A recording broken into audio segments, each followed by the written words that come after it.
She saved a dying wolf in the forest, her hands glowing with forbidden magic as she poured everything she had into keeping his heart beating. She didn't know he was the most powerful Alpha King in the realm.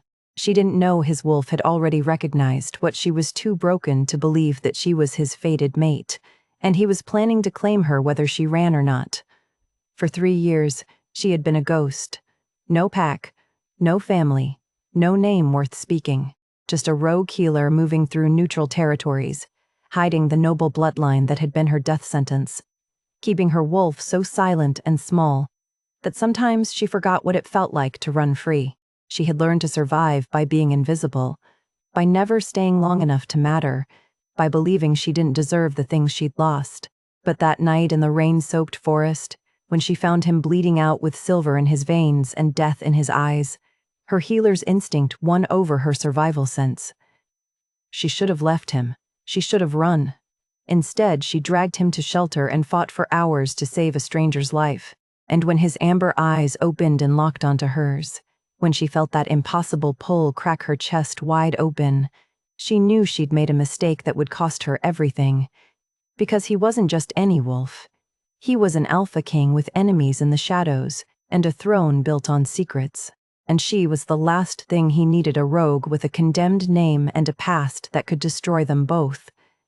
But neither of them knew that the woman who wanted him dead had already set her sights on the rogue who dared to save him.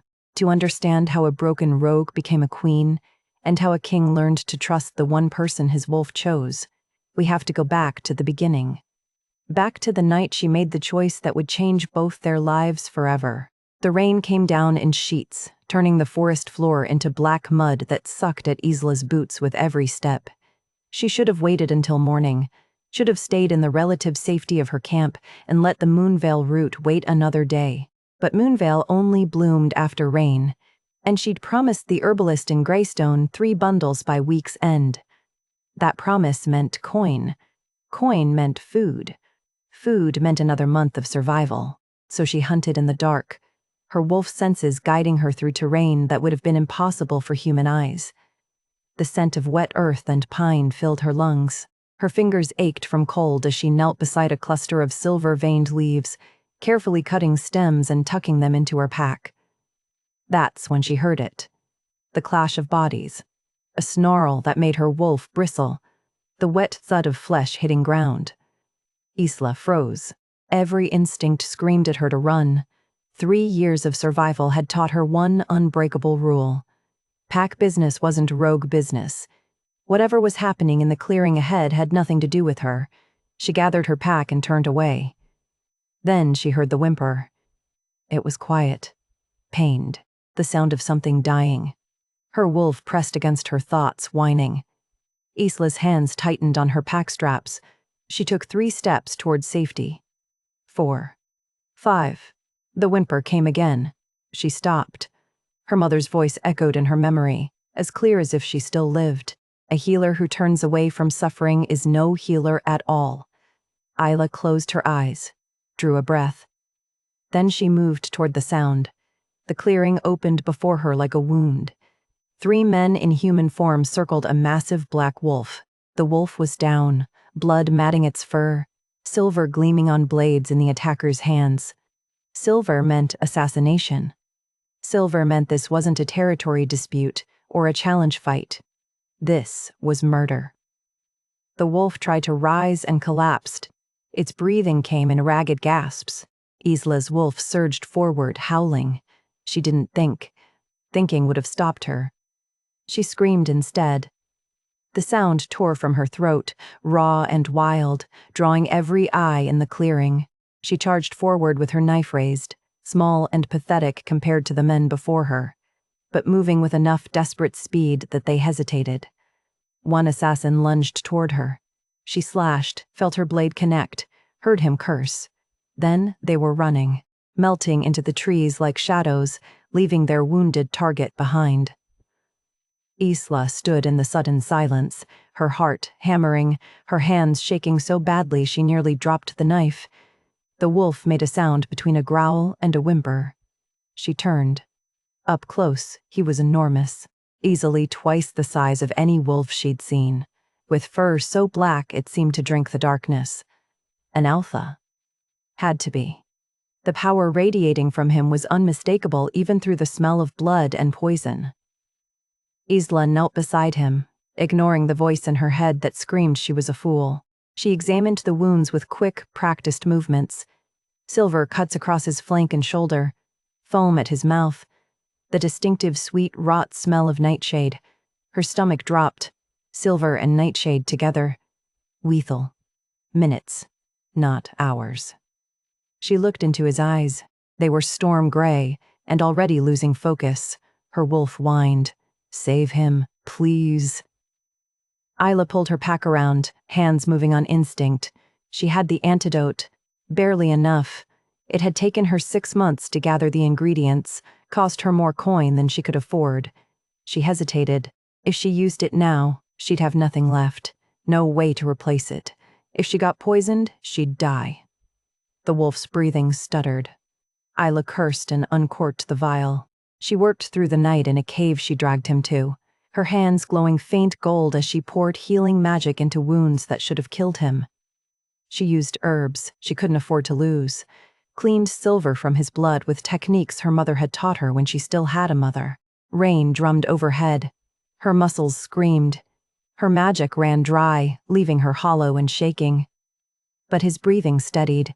As dawn broke, painting the cave entrance gray, she finally allowed herself to collapse against the stone wall.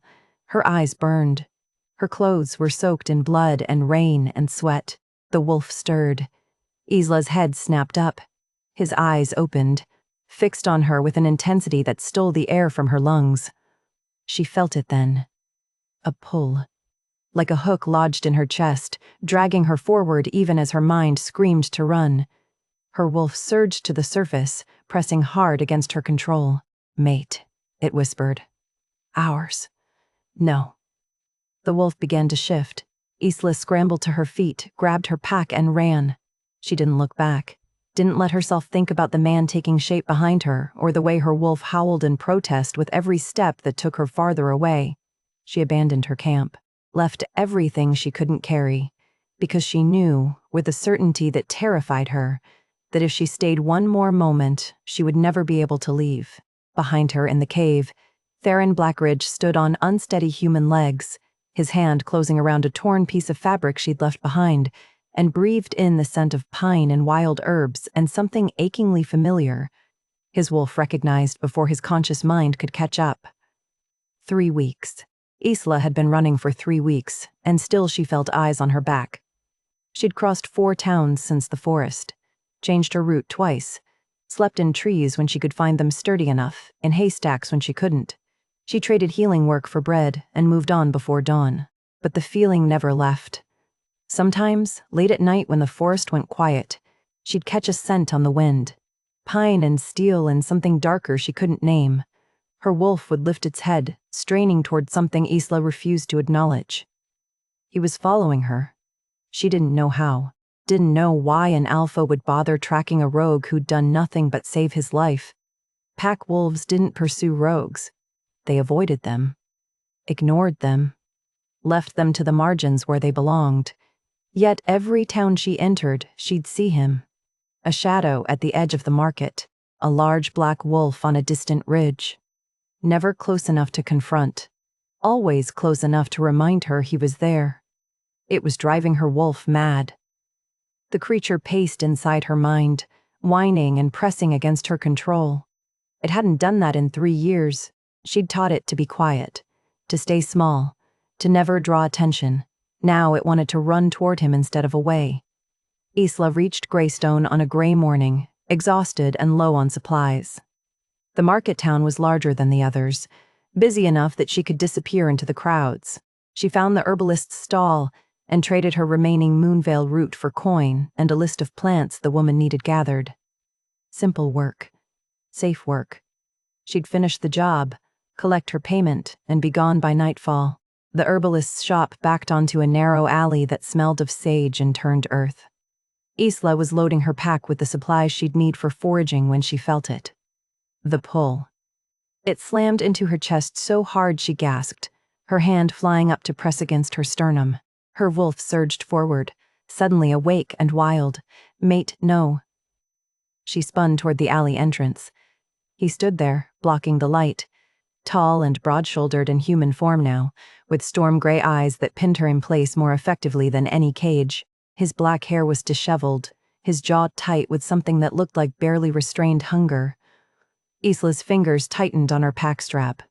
She bolted 3 steps toward the opposite end of the alley before his voice cut through the air, low and commanding and laced with alpha power that made her wolf whimper in submission. "Stop." Her body obeyed before her mind could fight it. She froze mid-step, her wolf bowing to the authority in his voice even as Isla's conscious mind screamed in fury. Footsteps behind her, slow, deliberate. Turn around. She didn't want to. Every survival instinct she'd honed over 3 years told her not to look at him, not to engage, not to give him anything he could use against her. But her wolf was already turning, dragging her body with it. They faced each other in the narrow space between buildings, close enough now that she could see the exhaustion shadowing his eyes, the tension in his shoulders, the way his gaze tracked over her like he was memorizing every detail. "Why did you save me?"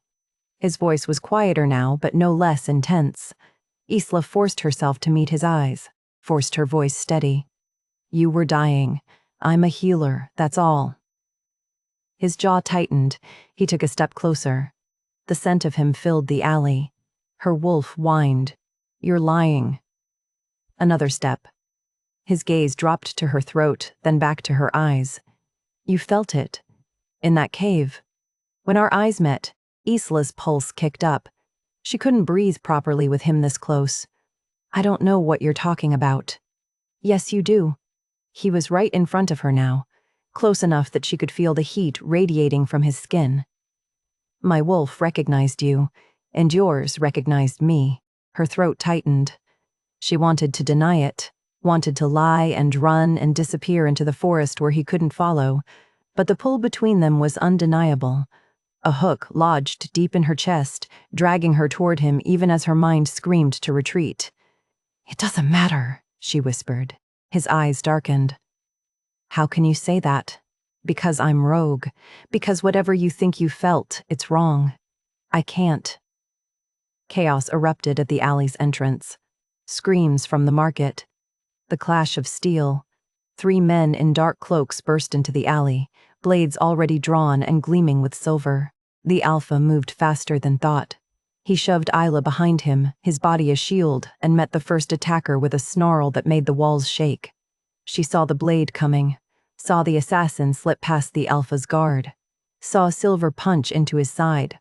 The alpha staggered but didn't fall. His hand closed around the assassin's throat, and the crack of breaking bone echoed through the alley. The other 2 hesitated.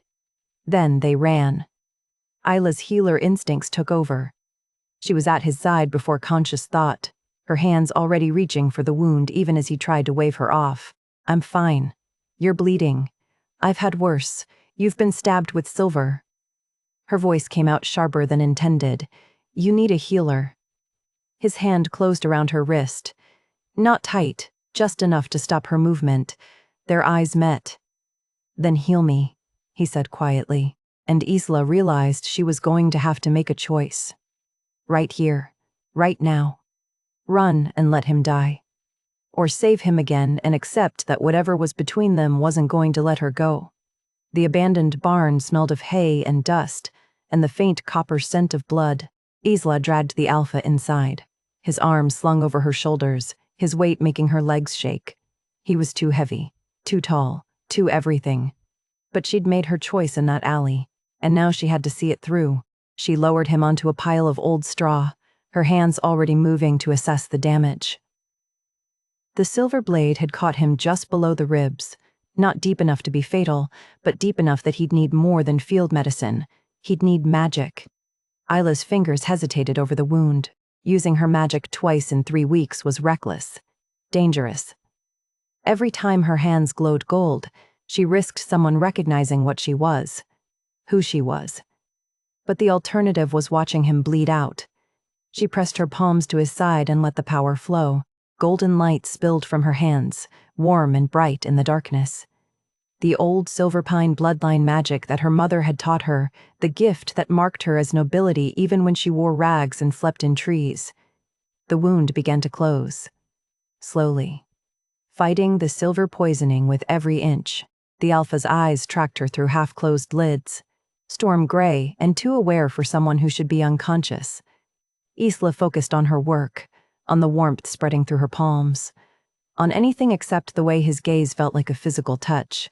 When the wound finally sealed, she pulled back, exhausted. Her magic reserves were empty. Her hands trembled. The Alpha pushed himself upright, moving with a grace that shouldn't have been possible for someone who'd just been stabbed. "What's your name?" His voice was rough, commanding even when weakened. Isla met his eyes. Isla. Isla what? Just Isla. His jaw tightened. He studied her for a long moment, and she forced herself not to look away. "I'm Theron Blackridge," he said quietly, "Alpha King of the Northern Realm." Isla's wolf went very still. She'd heard of him. Everyone had. The young king who the 500th taken power after his father's death and ruled with cold efficiency. The Alpha who'd crushed 3 territory disputes in 2 years and made even the strongest packs bow. She'd just saved the most powerful wolf in 7 kingdoms. Twice. "I know who you are," she managed. "Then you know I don't owe debts lightly." Theron leaned forward, his elbows on his knees. "Someone's been trying to kill me for 2 years. A conspiracy inside my own court. I was following a lead when they ambushed me in the forest." "That's not my concern. It is now. They've seen you, twice. They know you're sent." His gaze held hers. "You're in danger because of me." Isla's fingers clenched. "I'll disappear. I'm good at that." "Are you?" Something sharp flashed in his eyes. "Because I tracked you through 4 towns in 3 weeks. If I can find you, they can find you." Heat crawled up her neck. She stood, putting distance between them. "I'll be more careful. Or you could let me protect you." She turned. "I don't need protection. Everyone needs protection." Theron rose, moving to stand in front of her, close enough that she could smell pine and steel and the faint metallic tang of blood still clinging to his skin. "My wolf recognized you in that cave. Do you know what that means?" Her pulse kicked up. "Don't. You're my mate." The words hung in the air between them. Isla's wolf strained toward him, whining and desperate. She took a step back. "You're wrong. I'm not." His voice dropped lower. "You felt it too. That pull, that certainty." She had. She did. Even now. Standing in this dusty barn with her magic spent and her body aching, all she wanted was to close the distance between them. But wanting something didn't make it possible. "I'm Rogue," she said flatly. "I have no pack, no family, no future except survival." She forced herself to meet his eyes. "My family was destroyed 3 years ago. Everyone I loved is dead or scattered. I can't go back to pack life. I won't be anyone's weakness." Siron's expression softened. "You think being my mate makes you weak?" "I think it makes you weak. I'm a liability you can't afford. Let me decide what I can afford." "No." The word came out sharper than intended. "You don't know me. You don't know what I've done, what I am. Then tell me." She couldn't, wouldn't. The truth would only drive him away faster. Theron watched her for a long moment. Then he shifted tactics, his voice taking on a more practical tone. "The assassins know you're sent now. They'll come for you whether you stay with me or run. At least with me you'd have protection." "I don't want your protection." "Then what do you want?" The question caught her off guard. Want. As if she was allowed to want anything beyond basic survival. Theron stepped closer. "I need a healer. Someone I can trust, which is currently no one in my court. You've saved my life twice. You know medicine, herbs, and clearly possess some kind of healing magic most wolves don't have." Isla's chest tightened. "Where is this going? Work for me. 6 months as my personal healer. I'll pay you well. Provide shelter, protection, everything you need. No pack bond required. When the 6 months are done, you can leave if you want." It was a trap. Had to be. But her coin purse was nearly empty. Her supplies were gone. And he was right about one thing. Running was no longer safe. "Why?" she whispered. "Because my wolf chose you. Because you risked your life for a stranger. Because I think you're either the bravest or the most reckless wolf I've ever met. And I want to figure out which." His eyes held hers. "And because you need help whether you'll admit it or not." Isla's throat tightened. She wanted to refuse, wanted to walk out of this barn and disappear into the forest where no one could find her. But her wolf was howling, pressing against every defense she'd built. "Stay. Please, mate. 6 months," she heard herself say. "Then I leave." Something flickered in Theron's eyes. Relief. Triumph. Something deeper she couldn't name. 6 months, he agreed.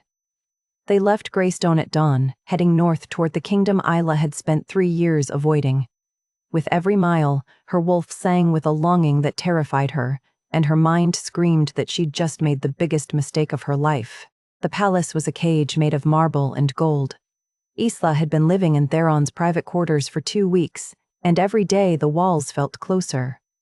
The rooms were beautiful, filled with warmth from the massive fireplace and the scent of beeswax candles. Servants brought her meals on silver trays. She had a bed softer than anything she'd slept on in 3 years, and she was trapped. The court whispered. She heard them in the corridors, saw them watching when Theron brought her to council meetings. The rogue the king brought home. The mystery healer with no surname and no pack. They smiled to her face and speculated behind her back. She'd survived worse. But this felt different, dangerous in ways she couldn't name. Theron's aunt arrived on the 3rd day. Cassia swept into the sitting room like she owned it, all flowing white robes and silver blonde hair braided into an elaborate crown.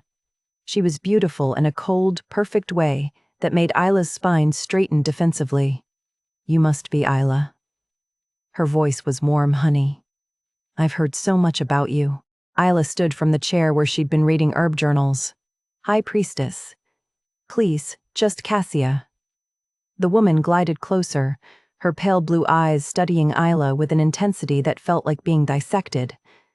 "My nephew speaks very highly of your healing skills. We're fortunate to have you." Something about the way she said it made Isla's wolf bristle. "I'm glad to be of service," Isla said carefully. Cassia's smile didn't reach her eyes. "You're from the neutral territories, I understand. Such a difficult life for a young woman alone. May I ask what happened to your family?" The question landed like a blade between the ribs. Isla kept her expression neutral. "They're gone. I'm so sorry." Cassia touched her arm, a brief contact that felt calculated. "It must be lonely, being without pack or kin. But you're safe here now. Theron is very protective of those under his care." The words sounded kind. But Isla could smell something underneath.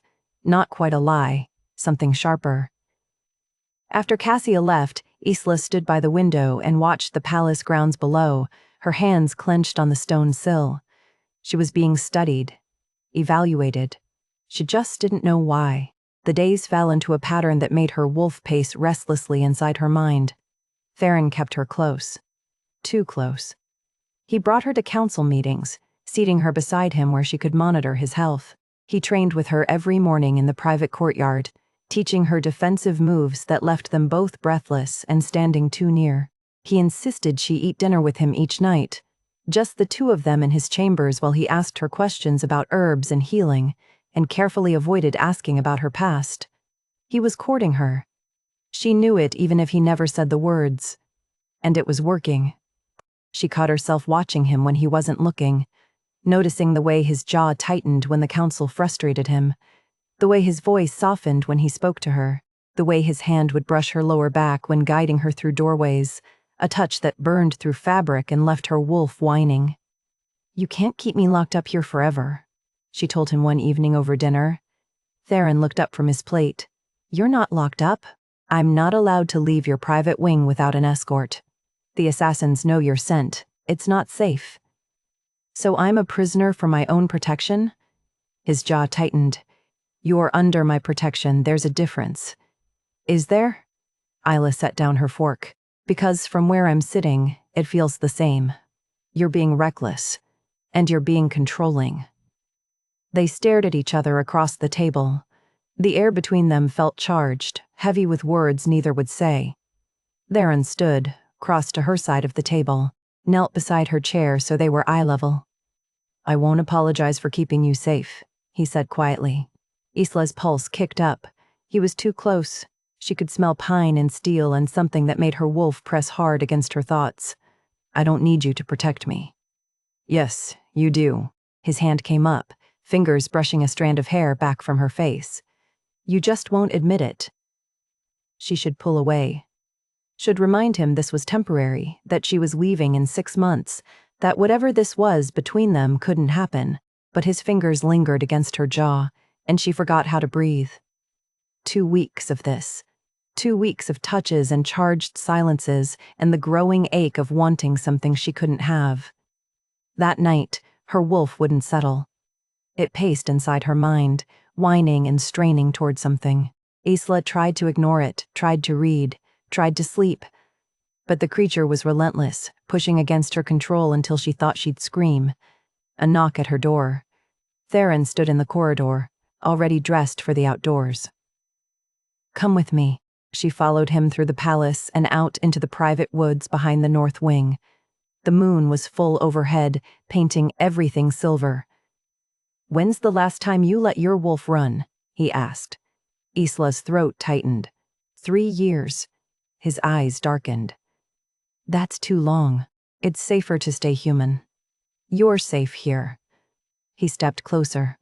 "Let her out. Run with me." Every instinct screamed that this was a terrible idea. Running together would strengthen the bond, make leaving harder, make everything harder. But her wolf was howling now, desperate and wild. Isla shifted. The transformation rippled through her like coming home. She was smaller than Theron's massive black wolf, her fur silver-white in the moonlight. For a moment, they just looked at each other. Then he ran, and she followed. They tore through the woods side by side, their wolves moving in perfect sync. Isla felt 3 years of tension unravel. 3 years of keeping herself small and quiet exploding into pure emotion. Her wolf sang with joy, with freedom, with the rightness of running beside their mate. When they finally stopped in a clearing, both breathing hard, Isla shifted back to human form without thinking. Theron shifted a heartbeat later. They stood facing each other in the moonlight, both flushed and exhilarated, and standing far too close. "Isla," he whispered. His hand came up to cup her face. His thumb brushed her cheek. His gaze dropped to her lips. She knew what was about to happen, knew she should stop it. But she was drowning in the scent of him, in the warmth of his hand, in the way he looked at her like she was something precious instead of broken. He leaned in. At the last second, she turned her face away. "I can't." Her voice cracked. "I can't trap you with this. With me. Isla. Your Majesty." A man's voice cut through the clearing. Theron's beta appeared at the tree line, his expression urgent. "We need you. Now. We've found evidence linking the conspiracy to someone inside the palace." Theron's hand dropped from her face. He looked torn between duty and the woman in front of him. "Go," Isla whispered. He left with his beta, and Isla stood alone in the moonlight, her wolf howling at the loss. She made her way back to her chambers an hour later, moving quietly through the corridors. As she passed Theron's private study, she heard voices inside. She should keep walking, should give him privacy. But she recognized his beta's voice, and something made her stop. "She's your mate," the beta was saying. "The bond is undeniable. But sire, we know nothing about her, no pack, no family, no history. The council will never accept. I don't care what the council accepts." Theron's voice was steel. "I'm making her my queen. Whether she accepts the bond or not, whether the council approves or not, she's mine. And I'm done pretending otherwise." Isla's hand flew to her mouth. She turned and ran back to her chambers, her chest tight and her mind spinning with the impossible truth of what she'd just heard. 3 days after overhearing Theron's declaration to his beta, Isla still hadn't figured out what to do with the knowledge that he intended to make her his queen. She couldn't sleep, couldn't think. Every time she closed her eyes, she heard his voice. She's mine. And I'm done pretending otherwise. So she spent her nights in the palace library, surrounded by dusty books and the smell of old leather, trying to understand the political forces that would stand between them. Pack law, council, approval. The labyrinth of noble houses and ancient traditions that governed wolf kingdoms. The more she learned, the more impossible it seemed. She was so absorbed in a volume on rogue law that she didn't hear him enter. You're avoiding me. Isla's head snapped up. Theron stood in the doorway, still dressed from the council meeting that had run late. His storm-gray eyes were shadowed with exhaustion and something sharper. I'm researching, she said. You're hiding. He crossed the library in 3 strides. Why? Because I heard you. Because you're planning something I can't let you do. Because every day in this palace makes it harder to remember why I have to leave. I'm not hiding. Theron braced his hands on the table, leaning close enough that she could smell pine and steel and the faint scent of anger beneath his control. Then tell me why you've barely spoken to me in 3 days. Why you find excuses to leave every room I enter. Why you won't look at me the way you did in the woods. Isla's fingers tightened on the book. Theron, why won't you accept what's between us? The question hung in the air. Direct. Demanding. Isla stood, putting the chair between them. Because you don't know what you're asking for. Then tell me. He moved around the table. Closer. Tell me why you keep running. Her throat tightened. She'd kept the secret for 3 years. Carried it alone through 4 kingdoms and 100 nameless towns, but the weight of it was crushing her. And he was looking at her like she was something precious instead of broken, and she couldn't hold it anymore.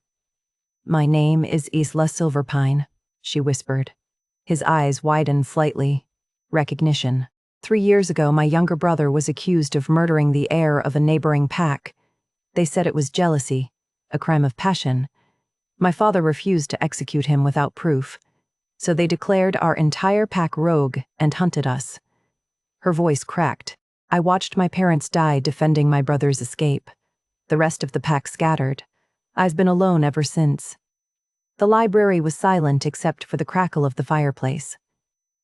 Silverpine, Theron said quietly. I remember the case. The ruling came from the Northern Council. Your council, not mine. I wasn't king yet. My father presided. His jaw tightened. Isla, if your brother was innocent, he was, is. But it doesn't matter. The sentence stands. I'm rogue by law, cursed by association. I'm damaged goods, Theron. A liability you can't afford. She forced herself to meet his eyes. That's why I keep running. Because being near you makes me want things I can't have. Because I'm poison to anyone who gets close. Theron was silent for a long moment. When he finally spoke, his voice was rough with barely contained fury. You think you're poison? I know I am. My family, your family was destroyed by an injustice. That doesn't make you cursed. That makes you a survivor. He crossed to her, his hands coming up to frame her face. My brother was murdered 3 years ago, the same time your family fell. The conspiracy that's been trying to kill me started then. I've been alone ever since, trusting no one, refusing every mate because my wolf rejected them all. His thumbs brushed her cheekbones. Until you. Until a rogue healer saved my life and ran before I could even thank her. Isla's chest ached. Theron, I don't care about your past. I don't care about pack law or council rulings or what anyone thinks. His voice dropped lower, intimate and fierce. I want your future. I want every stubborn, reckless, impossible moment of it. The bond flared between them, golden and desperate. I can't give you that, she whispered. Yes, you can. Then he kissed her. It wasn't gentle. It was desperate and claiming, and 3 weeks of restraint shattering all at once. His mouth moved against hers with a hunger that made her wolf howl in triumph, and Isla kissed him back with everything she'd been holding back, her hands fisting in his shirt, her body pressed against his like she could crawl inside his skin. The bond blazed gold, visible even in the dim library, wrapping around them both. For one perfect, impossible moment, she let herself believe. Let herself imagine a future where she belonged here, with him, where her past didn't matter, and love was enough. Then a voice cut through the haze like a blade. "Your Majesty, the council requires." They broke apart. Cassia stood in the doorway, her pale blue eyes taking in the scene with an expression that flickered dark before smoothing into concern. "Forgive me," she said softly. "I didn't mean to interrupt, but there's urgent news." Theron's hand stayed on Isla's waist. Possessive. "What news?" "A rogue matching your companion's brother's description has been spotted raiding villages on the border, multiple witnesses. The council is convening an emergency session." Cassia's gaze slid to Isla. "They're demanding action." Isla felt the bottom drop out of her world. Her brother. Here, or someone pretending to be him. Theron's hand tightened on her waist. She could feel the conflict in him, duty warring with everything they'd just confessed. Isla made the choice for him. "I'll leave," she said. "Tonight. I'll draw him away from your kingdom. Fix this." "No." Theron's voice was steel. "You don't have a choice. The council can wait." He turned to Cassia. "Tell them I'll be there shortly." Cassia hesitated, then bowed her head and left. The moment she was gone, Isla pulled free of Theron's grip. "You can't protect me from this. Not without destroying your own authority. Watch me. Theron, please, let me go. Let me fix what my family broke. Your family didn't break anything. They were victims."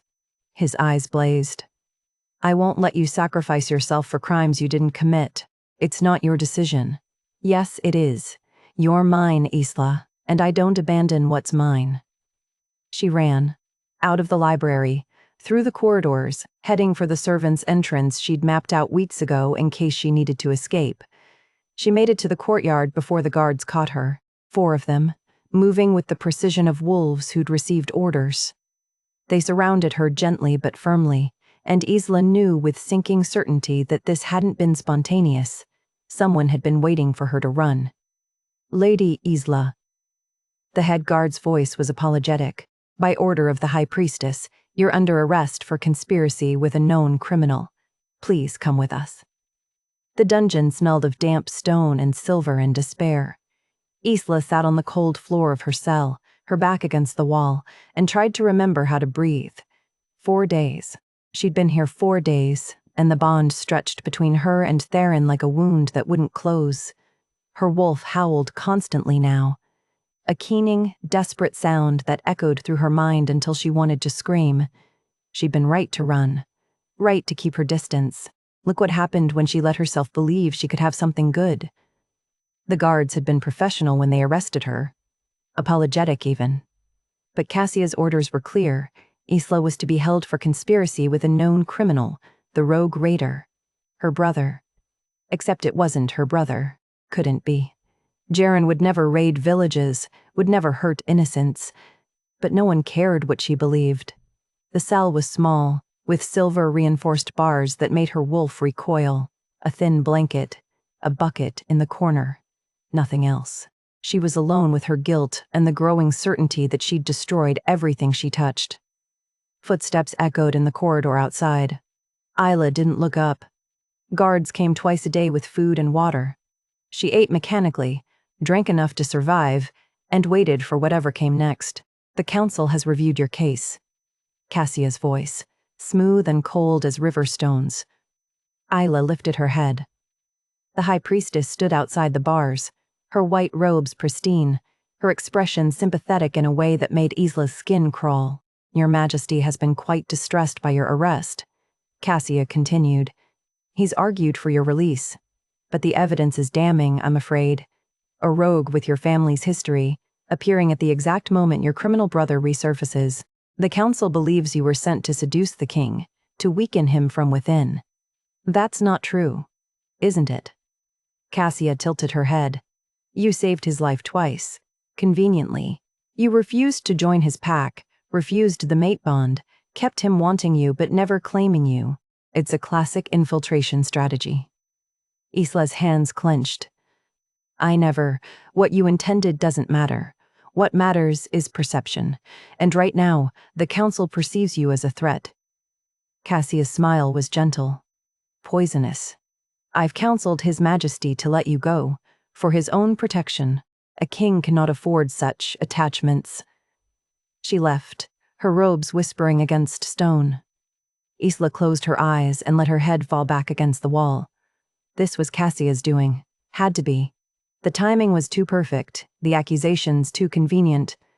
But knowing it was a trap didn't help her escape it.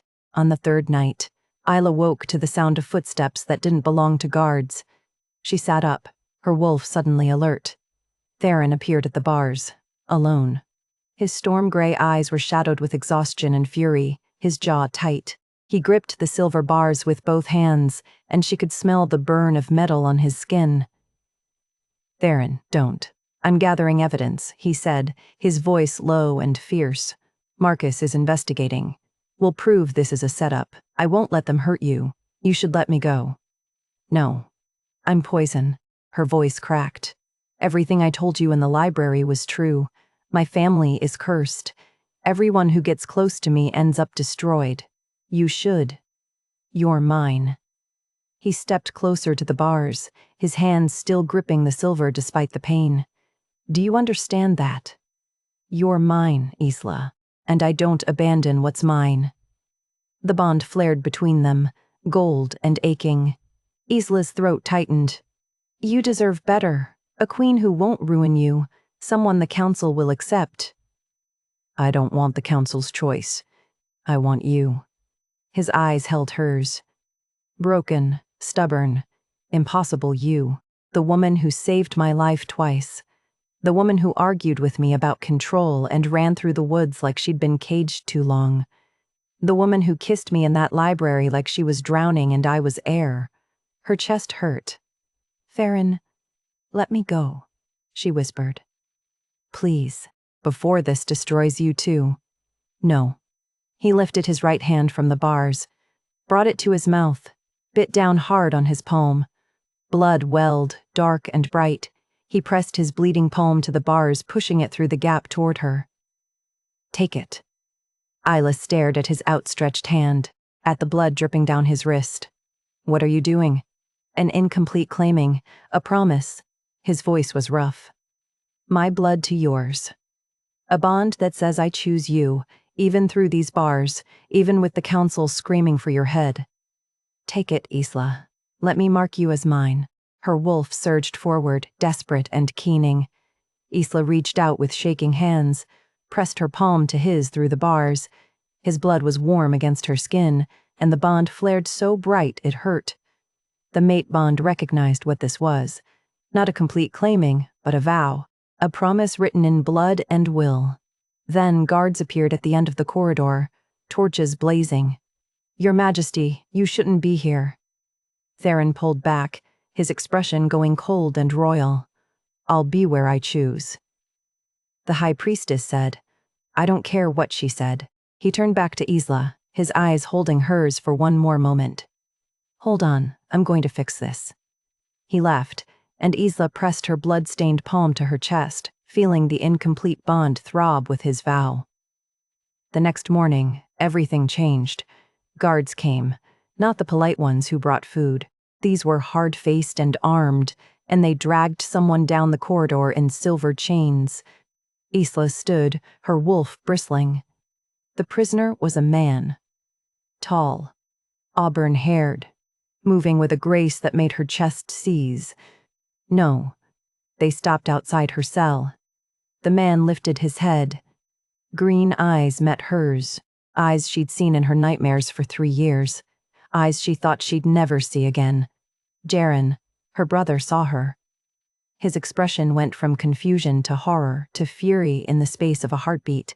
He lunged toward her cell, chains snapping taut, his voice breaking. Isla? Cassia appeared behind him, her smile sharp as blades. The Silverpine siblings, reunited at last, she said. How touching. The public trial begins at dawn. The council has already agreed execution for crimes against the crown. They dragged Jaren past her cell, and Isla watched him disappear into the darkness, his voice still calling her name. She pressed her forehead to the bars, her blood-stained palm still aching, and made a vow of her own. She would die before she let them execute her brother for crimes he didn't commit. 2 days had passed since they dragged Jaren to the dungeons, and Isla still had no plan except to die fighting if it came to that. The trial was set for dawn, hours away. She sat in her cell, tracing the dried blood on her palm from Theron's incomplete claiming, and tried to think. There had to be something she could do. Some way to prove Jaren's innocence, to expose whatever trap Cassia had laid. But she had nothing. No evidence, no allies, no way out. Her wolf whined, pressing against her thoughts. Mate, it wanted Theron, wanted the bond complete, wanted safety that didn't exist. Then something surfaced in her memory. The forest. That first night. The assassins attacking the black wolf who would become everything to her. One of them had dropped something when she screamed. She'd been too focused on saving Theron to pay attention, but now the image crystallized, a small metal token falling into the mud. A palace seal. Isla's pulse kicked up. If she could find it, if it could be traced back to Cassia somehow. But she was locked in a cell with silver bars, and dawn was coming fast. Footsteps approached. Not the hard march of guards. Something lighter. Owen appeared at her cell, the young guard who'd been kind to her, who brought her water without being asked, and didn't look at her like she was a criminal. "Lady Isla," he whispered, "are you all right?" "Owen." She moved to the bars. "I need your help." His eyes widened. "I can't let you out.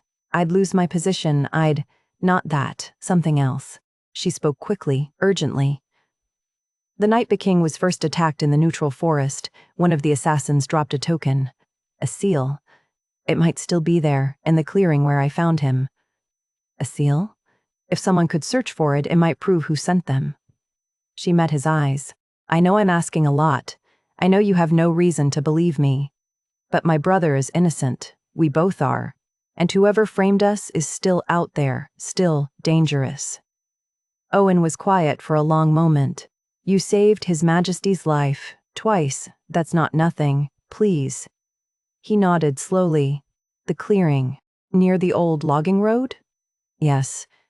Please hurry. The trial is at dawn." "I know." He turned to go, then paused.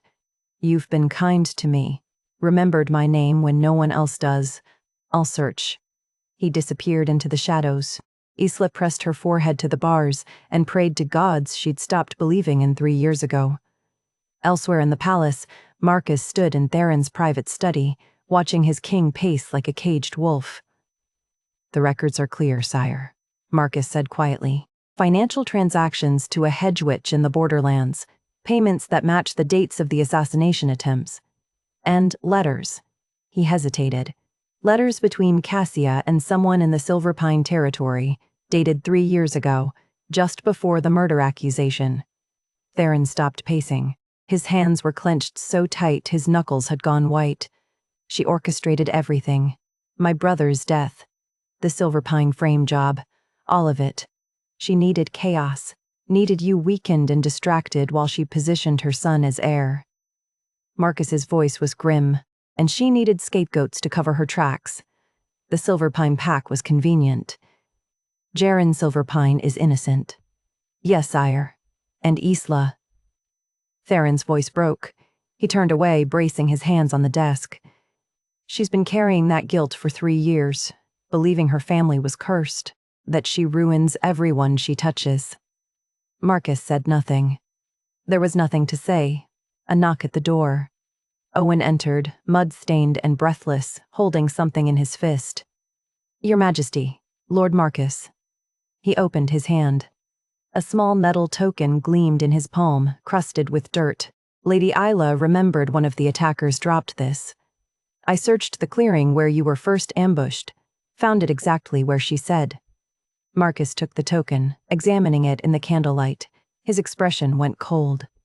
"This is a personal seal from the High Priestess's own guard." The pieces clicked into place.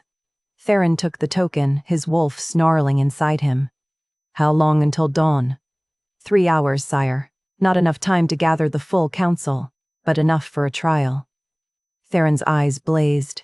Marcus, bring every piece of evidence we have. Owen, you'll testify about finding this token. We end this at dawn. And Lady Isla? Owen asked quietly. Is about to watch her family name restored and her mate claim her before the entire court. Theron's voice was steel and promise. If Cassia wants a trial, she'll have one. Just not the one she's expecting. In her cell, Isla didn't know any of this. She only knew that hours dragged like days, and that somewhere in the dungeons, her brother was facing his own impossible night. Then Cassia came. She appeared like a ghost in white robes, her expression serene, triumphant. The trial begins in a few hours, Cassia said softly. I wanted to see you one last time, to offer you a choice. Isla stood, faced her through the bars. What choice? Confess that you seduced the king as part of your brother's plot. Testify against Jaren. In exchange, I'll convince the council to spare your life. You'll be exiled instead of executed. And my brother dies. Your brother is guilty. One way or another, he dies. Cassia's smile was gentle, poisonous. But you could live. Start over. Isn't that what rogues do best? Isla's hands clenched. I'd rather die than betray him. How noble. How foolish. Cassia moved closer to the bars. You should know this was always the plan. From the moment Theron brought you to the palace, I knew you'd be a problem. The mate bond makes him weak, makes him irrational. So I arranged for your brother's capture, planted evidence of his raids, set up this perfect little tragedy. Why are you telling me this? Because you can't stop it.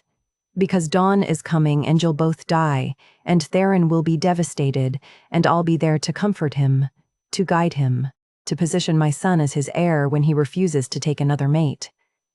Cassia's eyes glittered. You saved his life twice, little rogue, but you should have let him die, because now he'll have to watch you die, and that will break him in ways silver and poison never could. She left, her white robes whispering against stone.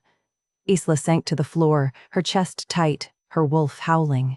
But somewhere above her, in rooms she couldn't see, Theron Blackridge stood with evidence in his hands, and murder in his eyes, and his wolf growled with lethal intent because Cassia had no idea what was coming.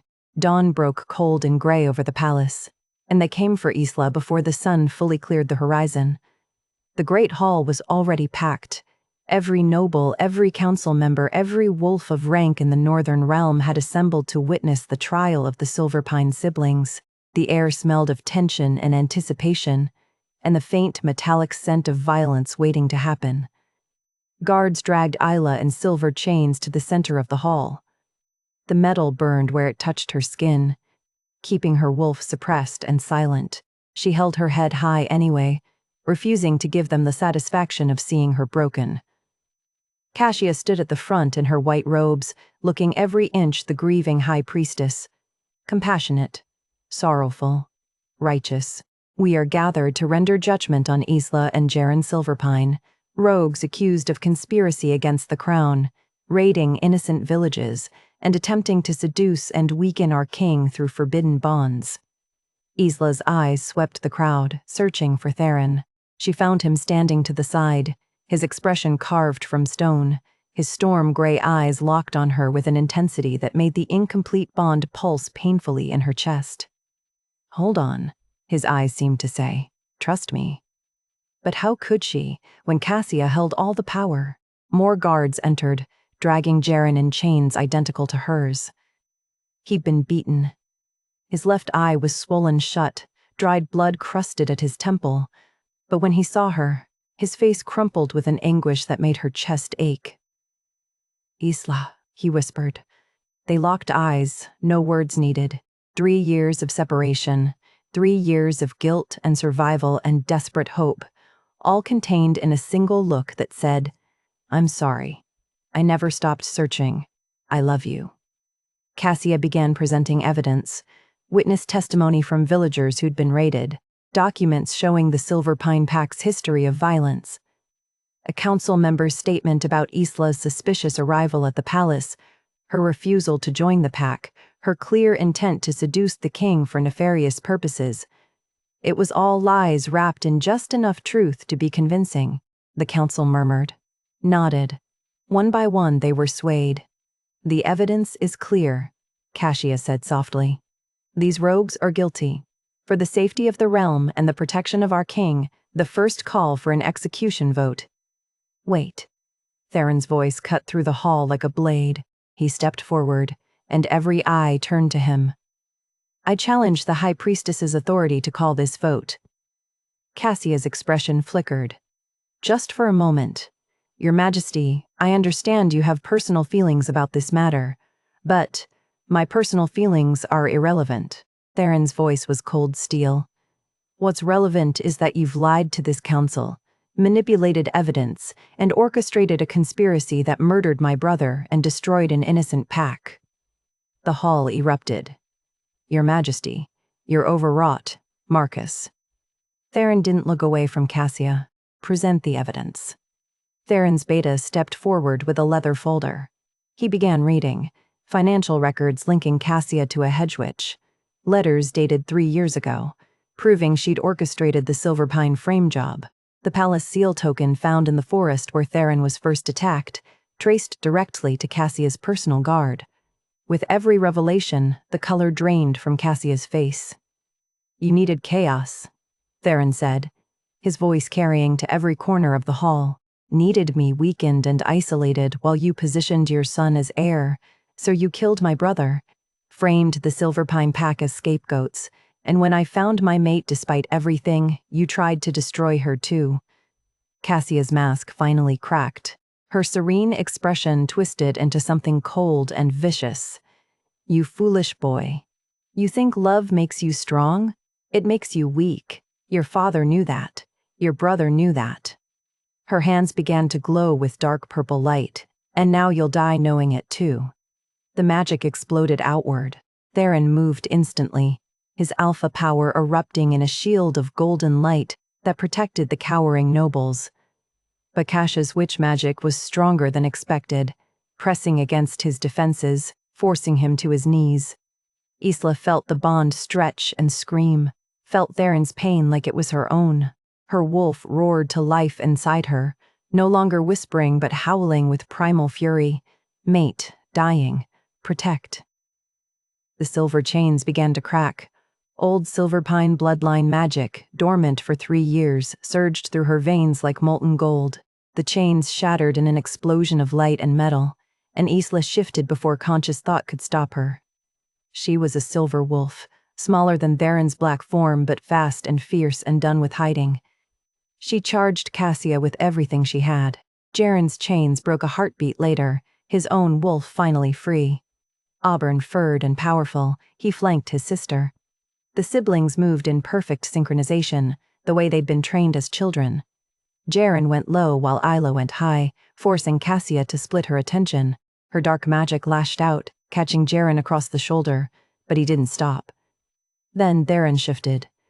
The massive black wolf joined the fight, and the mate bond between him and Isla flared so bright it lit the entire hall. They moved like they'd been fighting together for years instead of minutes, each anticipating the other's movements, the bond amplifying their strength and speed. Cassia's magic began to falter under the assault. She tried one final desperate attack, dark energy coalescing into a spear aimed directly at Theron's heart. Isla intercepted it. The magic hit her chest, and for one terrible moment, the bond went silent. Then the Silverpine bloodline magic flared in response, absorbing the dark energy and turning it golden, and Isla's teeth closed on Cassia's throat. Not to kill, to subdue. Cassia collapsed, her magic spent, guards rushing forward to restrain her with silver chains of her own. The hall went silent. Isla shifted back to human form, her chest heaving, blood matting her hair. Theron shifted beside her, his hand immediately reaching for her waist to steady her. They stood together in the center of the great hall, both bleeding, both victorious, both finally free, and the incomplete bond between them pulled so hard it was almost painful. Theron's hand steadied Isla as guards dragged Cassia away in silver chains, her white robe stained with blood and betrayal. The great hall remained frozen, every wolf waiting to see what their king would do with the rogue who'd just saved his life. Again, Theron's voice rang out, clear and commanding. Isla and Jaren Silverpine are innocent. They have been innocent for 3 years. Cassia Blackridge orchestrated the murder of my brother, framed the Silverpine Pact to cover her conspiracy, and attempted to destroy this kingdom from within. His eyes swept the assembled court. House Silverpine is hereby pardoned. Their name is restored with full honors. A collective exhale rippled through the hall. Jaren, still in human form and bleeding from Cassia's magic, moved to his sister's side. Their eyes met. 3 years of separation, 3 years of guilt and survival, finally over. "Thank you," he whispered. Isla's throat tightened. She wanted to say so much. "I'm sorry, I never stopped looking. I love you." But Theron's hand was still on her waist, and the incomplete bond was pulling so hard it hurt. Then Theron turned to face her fully, and the entire court watched as the Alpha King of the Northern Realm dropped to one knee before a rogue covered in blood and dirt. The hall went silent. "Isla Silverpine," he said, his voice carrying to every corner. "You saved my life twice. You fought beside me when you had every reason to run. You're the bravest, most selfless wolf I've ever known." His storm-gray eyes held hers. "I'm not asking you to be my queen because of the mate bond. I'm asking because I choose you. Because my wolf chose you. Because I don't want to rule this kingdom without you beside me." Isla's vision blurred. Every eye in the hall was on her, but all she could see was him. The man who'd tracked her through 4 towns, who'd offered her sanctuary when she had nothing, who'd pressed his bleeding palm to silver bars and promised he wouldn't let her go. "Yes," she whispered, then louder, for the court to hear, "Yes." Theron stood, his hands coming up to frame her face with a gentleness that made her wolf sing. The bond blazed between them, incomplete and aching, demanding to be sealed. "Here?" she asked. "Now? Unless you want to wait." His thumb brushed her cheek. "But I've waited long enough." So had she. 3 years of running, 3 years of believing she didn't deserve this. She was done running. Isla tilted her head, exposing her throat in the ancient gesture of trust and surrender. Theron's eyes darkened, his wolf rising to the surface.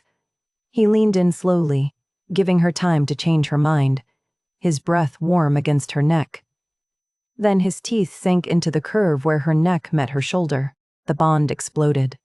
Golden light flooded the hall, so bright every wolf had to shield their eyes. Isla felt the connection snap into place like a lock finally turning, Theron's soul twining with hers in a way that was permanent and sacred and utterly complete. She could feel his emotions, relief, joy, fierce protective love as clearly as her own. Her wolf surged forward. "Mine. Ours. Mate." Isla bit down on Theron's neck, her teeth finding the mirror spot, and the bond flared even brighter. The taste of copper and magic flooded her mouth as the claiming sealed both ways, 2 souls becoming one. Every wolf in the hall felt it, the power of a true mate bond completing, the rightness of it. When they finally pulled apart, both breathing hard, Theron rested his forehead against hers. "Mine," he whispered. "Yours," she whispered back. The court erupted into cheers and howls, the sound echoing off the stone walls, but Isla barely heard them. All she could feel was the bond, golden and warm and complete, singing between them like a living thing.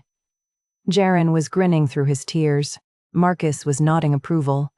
Even the council members who'd called for her execution were celebrating, caught up in the joy of witnessing something sacred. Hours later, after the celebration had moved to the Great Hall's feast tables and her brother had been officially instated as head of the royal guard, Theron pulled Isla away to his private chambers. The door closed behind them, muffling the distant sounds of revelry. They stood facing each other in the firelight, both still covered in blood and dirt, and the evidence of battle. The bond hummed between them, complete but somehow still hungry for more. "You saved me," Theron said quietly. "That night in the forest, in the market, in the Great Hall. You kept saving me. You saved me too." Isla stepped closer. You saw me when I was invisible. You chose me when I believed I was poison. You gave me a home when I thought I'd lost that forever. His hands found her waist, pulling her against him. I love you. Not because of the bond, not because my wolf chose you. Because you're fierce and stubborn and you argued with me about control even when you had nothing. I love you. The words felt like magic of their own. I think I started falling that first night. When you looked at me like I was something worth keeping, they came together with a hunger that 3 years of loneliness and weeks of restraint had built to breaking. The kiss was deep and claiming and everything they'd been holding back. His hands in her hair, hers fisted in his shirt, bodies pressed so close there was no space between them. The bond flared gold with every touch, amplifying sensation and emotion, until Isla didn't know where she ended and he began. When they finally broke apart, both trembling, Theron carried her to his bed. What followed was tender and fierce and private. Just them, just this. The bond completing in ways that went beyond the claiming bites. Later, as dawn painted the sky outside his windows, they lay tangled together, the bond settled and warm between them. What happens now? Isla asked. Now we rebuild. Theron's fingers traced patterns on her bare shoulder. The kingdom needs healing. The rogues need sanctuary. Your brother needs time to remember who he was before everything broke. And us? We rule together. We fight together. We build the kind of kingdom where rogue healers don't have to hide and where conspiracy doesn't fester in shadows. He pressed a kiss to her hair. We prove that the broken ones can save each other. Isla smiled against his chest. I like that plan. As the sun rose over the northern realm, Theron and Isla stood on the balcony outside his chambers, watching light spill across their kingdom. His hand covered hers on the stone railing, the claiming bites on both their necks still fresh and tender. Somewhere below, her brother was laughing with the palace guards, finally free. Somewhere in the dungeons, Cassia faced justice for her crimes. Somewhere in the neutral territories, rogues would hear about the king who the 500th pardoned a condemned pack and wonder if sanctuary was possible. Ready to be a queen? Theron asked. Isla turned to face him. This impossible man who'd hunted her through 4 towns and refused to let her sacrifice herself, and felt the bond sing with certainty. I'm ready to be yours. 1 year later, Isla knelt in the palace gardens surrounded by young rogues who looked at her like she held all the answers to questions they'd been too afraid to ask. Moonveil root, she said, holding up the silver-veined plant. Blooms after rain. It's rare, precious, and can save a life if you know how to use it. She smiled at the girl across from her, no older than 16, who'd arrived at the sanctuary 3 days ago with haunted eyes and no pack. But you have to be brave enough to search for it in the dark. The girl nodded, understanding the lesson beneath the lesson. The sanctuary had been Isla's first project as queen, a place where rogues could come without fear, where displaced wolves could train and heal and learn that being packless didn't mean being worthless. Jaren ran security with a gentleness born from his own years of running, and every week brought new arrivals seeking the second chance Isla herself had nearly refused. She felt eyes on her and looked up. Theron stood at the garden's edge, watching her with the same intensity he'd had that dawn in the cave when his amber eyes first opened. Except now, there was no fear, no distance. Just love and pride and his hand resting protectively on her rounded belly. Their daughter. Due in 2 months. A princess who would grow up knowing that strength came in many forms, and that the best leaders were the ones who'd learned compassion through suffering. Isla caught his gaze and smiled that fierce, impossible smile that still made his wolf purr. He crossed the garden, moving through the class of young rogues who straightened respectfully but not fearfully. Theron had learned to rule with compassion instead of cold control, inspired by the mate who'd taught him that vulnerability wasn't weakness. He wrapped his arms around her from behind, careful of her belly, his chin resting on her shoulder. You're staring again, she murmured. I still can't believe you're real. Isla turned in his arms, her hands coming up to rest against his chest where she could feel his heartbeat steady, strong, alive. I'm the one who got lucky. I saved a dying wolf and got a kingdom, a family, and a mate who sees me exactly as I am. Broken and fierce and perfect. Just fierce now. She kissed him softly. You helped fix the broken parts. We fixed each other. Around them, the young rogues watched their king and queen with something like hope. Watched how he held her like she was precious. Watched how she looked at him like he'd hung the moon. Watched proof that the packless could find home. That the condemned could be pardoned. That love could survive conspiracy and silver chains and every reason to give up. Jaren appeared at the garden gate with Marcus, both laughing about something only they found funny. The brother she thought she'd lost forever, and the kingdom she'd never imagined having. All of it real. All of it hers. The afternoon sun warmed the gardens where Isla taught healing to those who'd been taught only survival. And in the distance, the northern realms spread out in all directions. A kingdom no longer ruled by fear, but by a king who the 500th learned compassion from a rogue and a queen who the 500th learn. She was never as broken as she believed. Sometimes the ones who save us are the ones who were always meant to find us. Thank you so much for listening to Isla and Baron's story. If you enjoyed this journey from rogue to queen, the 500th, love to hear your thoughts in the comments below, and don't forget to follow for more stories of fated mates, impossible love, and the wolves who fight for it. Because sometimes, the dying wolf you save in the darkness turns out to be the one destined to save you right back.